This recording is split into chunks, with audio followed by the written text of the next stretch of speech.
ایک دفعہ کا ذکر ہے کہ ایک کتا اپنے منہ میں ہڈی دبائے ہوئے پھر رہا تھا اور وہ جا رہا تھا ایک پل پر سے، اور وہ جا رہا تھا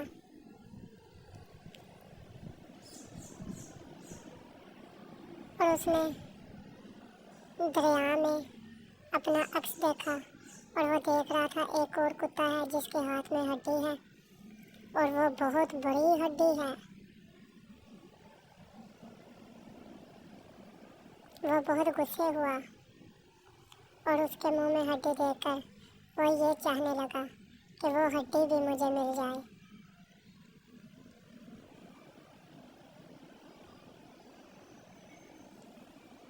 تب اس نے اپنی ہڈی کو پانی میں پھینک دیا، اور جب وہ بھونکا تو ہڈی پانی میں گر گئی اور وہ رونے لگا کیونکہ اس کی ہڈی بھی جاتی رہی تھی۔